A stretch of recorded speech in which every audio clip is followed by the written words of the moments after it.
இந்த வீடியோவில் நம்ம எதை பற்றி பார்க்க போகிறோம்னா, உங்களோட ஆதார் கார்டில் பெயர், முகவரி, பிறந்த தேதி, பாலினம் இது போன்ற விவரங்கள்லாம் எப்படி ஆஃப்லைன் மெத்தடில் திருத்தம் செய்வது என்பதை பற்றி தான் இந்த வீடியோவில் நம்ம டீட்டெயிலாக பார்க்க போகிறோம். தற்போது ஆன்லைன் மூலமாக அட்ரஸ் மட்டும் தான் மாற்ற முடியும்.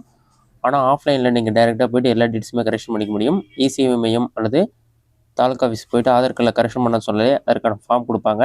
அந்த ஃபார்ம் எப்படி ஃபில் பண்ணுறது என்பதை பற்றி நம்ம டீட்டெயிலாக பார்க்கலாம். இதுதான் பார்த்தீங்கன்னா Aadhaar enrolment form, correction form, update form. இதில் வந்து எல்லா டீட்டெயில்ஸுமே இருக்கும். இதில் ஒவ்வொரு டீட்டெயில்ஸும் நீங்கள் ஃபில் பண்ணுற மாதிரி இருக்கும். ஃபர்ஸ்ட் எடுத்தோடனே பார்த்தீங்கன்னா ரெசிடென்ட், நான் ரெசிடென்ட் இந்தியன் சொல்லி ஒரு ஆப்ஷன் கொடுத்துருப்பாங்க. அதற்கு கீழே வந்து ப்ரீ என்ரோல்மெண்ட் ஐடின்னு ஒரு ஆப்ஷன் இருக்கும். நீங்கள் வந்து ரெசிடென்ட் ஆப்ஷன் வந்து டிக் பண்ணிவிட்டு in case of update provide Aadhaar number சொல்லி கொடுத்துருப்பாங்க.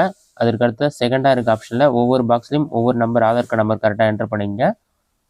அடுத்ததாக பயோமெட்ரிக் அப்டேட், நீங்கள் என்ன டீட்டெயில்ஸ் கரெக்ஷன் பண்ண போகிறீங்களோ அதற்கான ஆப்ஷன் வந்து 2.1 கொடுத்துருப்பாங்க. பயோமெட்ரிக் டீட்டெயில்ஸ் அப்டேட் பண்ண போகிறீங்களா, மொபைல் நம்பர் மாற்ற போகிறீங்களா, டேட் ஆஃப் பர்த்தா, அட்ரஸா, நேம் கரெக்ஷனா, ஜெண்டர் கரெக்ஷனா, இமெயில் ஐடி அப்டேட் பண்ண போகிறீங்களா, எந்த டீட்டெயில்ஸ் நீங்கள் அப்டேட் பண்ணணும்னு நினைக்கிறீங்களோ அந்த ஆப்ஷன் வந்து நீங்கள் டிக் பண்ணிக்கிங்க. அதன் பிறகு ஃபுல் நேம் சொல்லி கேட்டிருப்பாங்க. நீங்கள் நேம் கரெக்ஷன் பண்ணுறதா தான் உங்களுடைய நேம் கரெக்ஷன் எந்த மாதிரி இருக்குமோ அந்த மாதிரி என்டர் பண்ணிங்க. நேம் கரெக்ஷன் பண்ணனாலும் ஆதார் கார்டில் இருக்க மாதிரி உங்களுடைய ஃபுல் நேம் என்டர் பண்ணிங்க. அடுத்ததான் ஜெண்டர் செலக்ட் பண்ணும், மேலா ஃபீமேலான்னு சொல்லி செலக்ட் பண்ணிங்க. அடுத்ததான் ஏஜ் வந்து டேட் ஆஃப் பர்த் மாத்திரமே இருந்தால் புதிய டேட் ஆஃப் பர்த் என்டர் பண்ணிங்க. அப்படி இல்லைனா உங்களோட ஆதார் கார்டில் இருக்க மாதிரி டேட் ஆஃப் பர்த் என்டர் பண்ணிக்கிங்க. அடுத்ததாக வந்து அட்ரஸ் டீட்டெயில்ஸ் ஃபில் பண்ணுற மாதிரி இருக்கும். இதில் போய்ட்டு உங்களோட ஆதார் கார்டில் இருக்க மாதிரி அட்ரஸ் என்டர் பண்ணிங்க. அட்ரஸ் கரெக்ஷன் பண்ணுறதா இருந்தால் புதிய அட்ரஸ் டீட்டெயில்ஸ் என்டர் பண்ணிங்க. கேர் ஆஃபில் உங்களோட ஃபாதர் நேம் அல்லது guardian name, house number, street name, landmark, area name, village name, post office இந்த டீட்டெயில்ஸ்லாம் ஃபில் பண்ணிவிட்டு அடுத்ததாக உங்களோட district, sub district, state name எல்லாமே என்டர் பண்ணிங்க. அடுத்ததாக உங்களோட email ID, mobile number, pin code number எல்லா டீட்டெயில்ஸுமே என்டர் பண்ணுங்கள். நீங்கள் மொபைல் நம்பர் என்டர் பண்ணாலும் அப்டேட் பண்ணி கொடுத்துருவாங்க.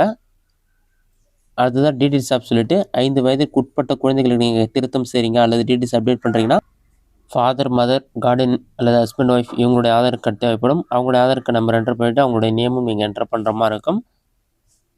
இந்த டீட்டெயில்ஸ்லாம் வந்து நீங்கள் கரெக்டாக ஃபில் பண்ணணும். 5 வயதிற்கு மேற்பட்டவர்களுக்கு இந்த ஆப்ஷன் நீங்கள் ஃபில் பண்ண தேவையில்லை, அது நீங்கள் ஜஸ்ட் எம்டியாக விட்டுடலாம். அடுத்ததாக வந்து வெரிஃபிகேஷன் டைப் கேட்டிருப்பாங்க. ஹெட் ஆஃப் ஃபேமிலி பேஸ் பண்ணி நீங்கள் ஆதார் கார்டு அட்ரஸ் அப்டேட் பண்ணிங்கன்னா அந்த ஆப்ஷன் செலக்ட் பண்ணணும், இல்லைனா அது செலக்ட் பண்ண தேவையில்லை. அடுத்ததான் அந்த டீட்டெயில்ஸ்லாம் ஃபில் பண்ண பிறகு ஃபார் டாக்குமெண்ட் பேஸ்னு சொல்லியிருக்கும். இதில் வந்து proof of identity, proof of address, date of birth அந்த மாதிரி நீங்கள் என்ன டாக்குமெண்ட் ப்ரூஃபாக வச்சுருக்கீங்களோ அந்த டாக்குமெண்ட்டுடைய நேம் வந்து நீங்கள் அட்டாச் பண்ணுற மாதிரி இருக்கும். நீங்கள் கரெக்ஷன் பண்ணுறதுக்கு என்ன டாக்குமெண்ட் யூஸ் பண்ணுறீங்களோ அதோடைய ப்ரூஃபுடைய நேம் வந்து என்டர் பண்ணுவீங்க. அதை என்டர் பண்ணிவிட்டு இந்த அப்ளிகேஷன் ஃபார்ம் கூட அதோடைய ஜெராக்ஸ் காப்பியும் நீங்கள் அட்டாச் பண்ணணும். மொபைல் நம்பர் அப்டேட் பண்ணுறதுக்கு எந்த ஒரு ப்ரூஃபும் தேவையில்லை.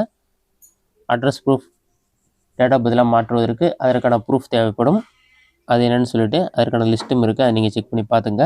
அதெல்லாம் ஃபில் பண்ண பிறகு ஃபார் இன்ட்ரடியூசர் பேஸ்னு இருக்கும், அதில் நீங்கள் ஃபில் பண்ண தேவையில்லை. ஜஸ்ட் பாட்டமில் ஸ்க்ரோல் பண்ணி கடைசியாக பார்த்தீங்கன்னா அப்ளிகன்ட் சிக்னேச்சர் தம்ப் பிரிண்ட் ஒரு ஆப்ஷன் இருக்கும். அதில் உங்களோட சிக்னேச்சர் ஃபில் பண்ணிவிட்டு enrolment date and time fill பண்ணி சப்மிட் பண்ணால் போதும். இந்த டாக்குமெண்ட் இந்த அப்ளிகேஷன் ஃபார்ம் கூட ப்ரூஃப் ஒரு டாக்குமெண்ட் கொடுத்தீங்கன்னா 50 ரூபீஸ்லேருந்து 100 ரூபீஸ் அமௌண்ட் பே பண்ணுற மாதிரி இருக்கும். அடுத்து உங்களோட டாக்குமெண்ட்லாம் ஸ்கேன் பண்ணிவிட்டு டாக்குமெண்ட்டுடைய பேக் சைடில் வந்து கரெக்ஷன் டீட்டெயில்ஸ் எல்லாமே வந்து பிரிண்ட் பண்ணி உங்கள்கிட்ட கொடுத்துருவாங்க. அதை ரெஃபரன்ஸ் நம்பர் இருக்கும், அதை பயன்படுத்தி அப்ளிகேஷன் ஸ்டேட்டஸ் செக் பண்ணிக்கலாம். நீங்கள் அப்ளை பண்ணி 7 to 15 டேஸ்க்குள்ளே வந்து கரெக்ஷன் ஆகிடும். அதன் பிறகு 15 டேஸ்க்கு பிறகு நீங்கள் புதிய ஆதார் கார்டு ஆன்லைனில் டவுன்லோட் பண்ணிக்கலாம். போஸ்ட் மூலமாகவும் ஆர்டர் பண்ணி பெற்றுக்கொள்ள முடியும்.